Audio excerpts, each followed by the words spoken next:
Well, let me ask now about some key legislation coming up this week. Legislation the Greens, at least initially, are suggesting they'll oppose. Will the opposition oppose the PRRT tax changes? Well, look, we've tried to be constructive in relation to this issue. We want to see the sovereign risk issues addressed that the government's created for the first time in many decades, probably since Labor was in government in the 70s. They've created a sovereign risk consideration for countries like Japan and South Korea. They're worried about, and they're actively making decisions not to invest into Australia. Now, that will have a huge consequence on the budget, on the economy more broadly. We've said that there should be condensed timelines in relation to the consideration of some of the new approvals, because again, there are huge jobs being created out of these projects and huge economic benefit back to the state government as well as the Commonwealth government. So we'll continue those discussions, but they haven't acted in good faith. They've foisted this upon us very quickly, but we'll make our position known and we'll continue discussions if the government's willing to act in good faith. Sounds like you're going to oppose it because the government's not coming to the party. No, I wouldn't draw that conclusion at all. We've tried to be genuine. And look, in relation to, dozens and dozens, 80 bills, I think, where we've supported the government, we can find common ground quite often. It doesn't get into the media, but we can have a discussion with the government. But in relation to this issue, you've got Chris Bowen involved, who's one of the most erratic ministers in the government. So it's difficult to try and have a sensible discussion, but we'll try and have that discussion. What do you make of the fact you and the Greens are likely to work together to block the government's superannuation tax changes? Well, you don't want to make a habit of forming an alliance with the Greens, but for various reasons, your interests might align. Look, I think it's clear that one of the key elements of the government's behaviour, which is now on display to all Australians, we saw it at the ALP conference only a fortnight ago, is that every decision is in the shadow of what's in the union leaders' best interests. Their decision around superannuation to stop people accessing it for housing, for example, is not about the consumer. It's not about the superannuation holder. It's their money, don't forget. It's about what benefit they can confer on the industry super funds run by the unions. It's a decision in relation to the gig economy, which is actually not about the workers, as you pointed out in your intro. People who are friendly with the government seem to have been carved out of this. But you've got a situation where the decision's made around how can we increase union coverage, because if you increase union membership above the 7 or 8% it is now, you get more money coming into the Labor Party, more delegates at conferences, and right down to the decision around not considering small modular reactors, zero emissions, latest technology, not because it's not in the national interest and that we need it to firm up renewables, but because the Labor Party won't support it internally. And that's, again, I think on full display for all Australians. All right, let me ask you about the industrial relations reforms. I imagine you'll be opposed to most of it, right? You got same job, same pay. If you can one by one go through them, perhaps same job, same pay. The wage theft stuff, which suggests unions can come in, look at employee records. The gig economy stuff, which, as I pointed out, doesn't relate to Airtasker, apparently, who donated to the Labor Party, but it does relate to Mabel, who the unions don't like. And finally, casuals.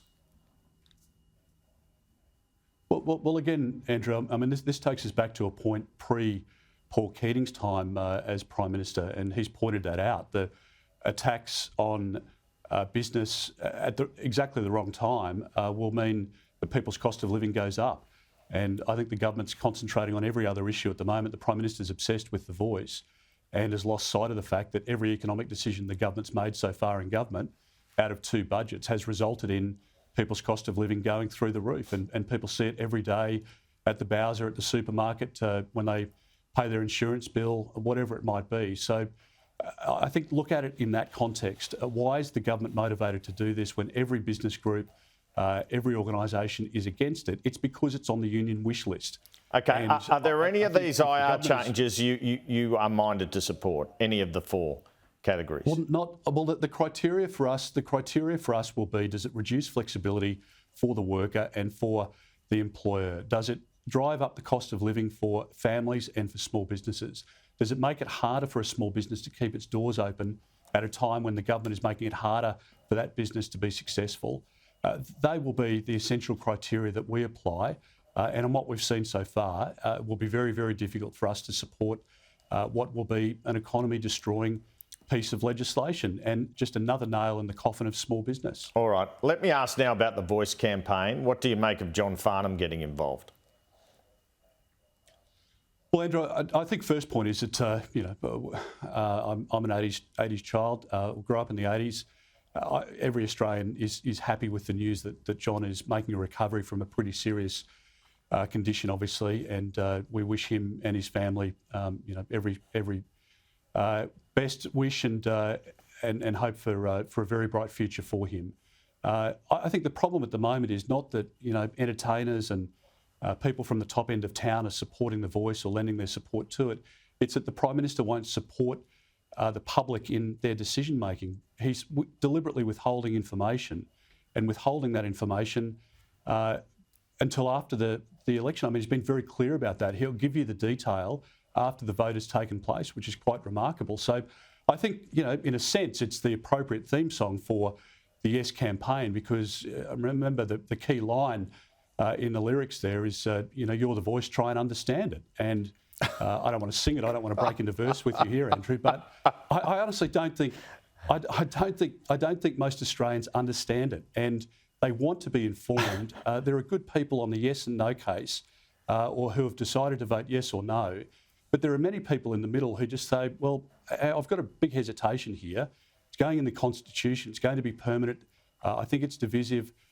There are many reasons that people have a hesitation. The Prime Minister is making a deliberate decision not to help people understand what the Voice is about. Numbers suggest the No campaign will win, and those numbers have declined for the Yes campaign since you made the decision to oppose enshrining a Voice in the Constitution. Do you accept, if it goes down, your opposition to it will be a major factor, if not the deciding factor in that? Well, Andrew, a couple of points. I mean, one is that on the latest news poll, 29% of Labor voters are voting no. So 1 in 3 Labor supporters will vote no at the upcoming referendum. Now, that's not something that's motivated by my position, I suspect. It's because of the reasons that I outlined before. The PM is just being tricky and sneaky and not providing the information. Second point is that I wrote to the Prime Minister in January of this year with 15 reasonable questions on behalf of millions of Australians who just wanted to know the detail. The Prime Minister has still not answered that letter. He's still not provided the detail. He's not answered the questions and given the information to the Australian people. I went through many Indigenous communities right across the country, speaking to elders, speaking to women, to grandmothers in those communities about what the Voice would mean for them, whether they supported it, whether it was going to provide the practical outcomes to them on the ground. I considered it for a long period of time. I took legal advice, and my considered view was that this was not in our country's best interests and that it was not going to provide the practical outcomes for Indigenous Australians in regional and remote areas that we all want. And that's the problem. This is a $450 million exercise the Prime Minister is embarking on here. He's dividing the nation, and I think that money could be much better spent in building boarding houses in Indigenous schools in Alice Springs and providing safety for those kids today. But that's not what the Prime Minister's doing here. He's after some sort of legacy for his time in office. All right. And it's not going to benefit the Australian public. We're nearly out of time. I have a couple of things I want to ask you about before we go. So this is former New South Wales Liberal Premier Mike Baird on The Voice last week. My hope would be that there's one last chance for the Prime Minister and the Leader of Opposition to actually come together. Like there's a lot of similarities. There are things they agree with. It might take some compromise on both sides, but I think for the good of the country, for the good of Indigenous communities across Australia, I think it would be a great thing if there was one last chance to try and find that unified position. Do you reckon you and Anthony Albanese could come to a unified position now? I mean, you do support regional voices, for example. I hope that we can come to a position of consensus, because I think it would be in the national interest to do so. And my offer to the Prime Minister has been that we fully support recognition of Indigenous Australians in the Constitution. That would be a huge step, and it would be a unifying moment like 1967 was for our country. That is open to the Prime Minister today. We're sitting for the fortnight in Canberra. Parliament can pass legislation on a joint basis. I'm happy to sit down, in addition to that, with the Prime Minister to work up legislation that listens to the Karma Langton report, which provides for a regional body, a local body, those women in Alice Springs, Laverton, Leonora, other places that we've been, for them to be heard, but not to have it enshrined in the Constitution because it's permanent and it's divisive there. And that's the position. I think it's a fair compromise. But the Prime Minister... It's a bit confusing though, Mr Dutton. When you support a voice, you support a voice, don't you? So the voice isn't a bad concept to you. Okay. Listening to people is not a bad concept. I mean, that's very clear. But as we saw in Western Australia, somebody who wanted to dig a post hole or put a concrete slab in for a shed, wanted to move 4 kilos worth of dirt, had to get a report from a Aboriginal cultural expert, right, at the cost of hundreds or thousands of dollars.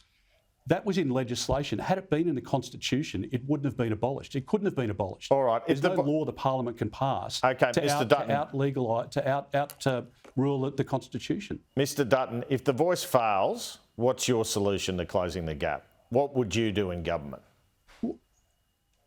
Well, Andrew, I would take up the advice of those women that we've spoken to. They're not interested in a voice in another layer of bureaucracy of 24 elite people, appointed working out of Canberra.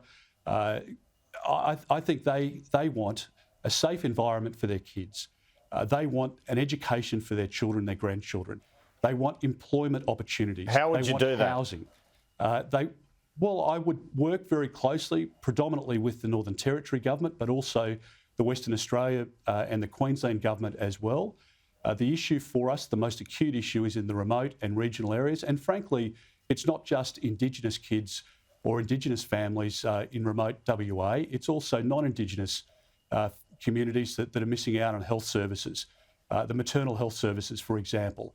We've got a scheme on the table which is fully supported by teachers and principals to try and provide accommodation at the places of learning, at the school, so that the kids can be fed there, they can be accommodated there overnight. That reduces the incidence of domestic violence, of sexual violence. Restoring law and order is the first priority to it, providing that intervention at an early age for those kids. They're the first steps that the government should be making now that would actually move the dial. But the Prime Minister's not taken that. All right, Mr Dutton, sorry, we're nearly out of time, but I'll just ask you very briefly. The PM says if this fails, that's it. Would you commit to a referendum question on constitutional recognition of First Nations people alone in your first term of government or your second election if elected? Would you have another referendum for constitutional recognition in that term? We went to the last election and a number of elections before that with that as our policy, and that will be our policy going into the next election as well. I think it's right and respectful to recognise Indigenous Australians in the Constitution. We will work with the Labor Party to find a common ground. But the Prime Minister having this dummy spit, it reminds me of Kevin Rudd, that this is the greatest moral challenge of our time. But if you don't get your own way, then everyone else can bugger off. And so you'd hold another referendum of Australians. So you'd hold another referendum. I believe very strongly. Yes, I believe very strongly that it is the right thing to do. But enshrining a voice in the Constitution is divisive. It will divide the country down the middle. It will not provide the practical outcomes. It will change the way of government very significantly because of the broad words the Prime Minister is proposing to put into the Constitution against legal advice, I might say. And I think it would grind the process of government decision-making to a near halt. And I think we would change our country quite dramatically. And that's why people, including 1 in 3 Labor voters, don't support the voice. Mr Dutton, thanks so much for your time this morning. Happy Father's Day. Thank you, Andrew, and to you. Thank you.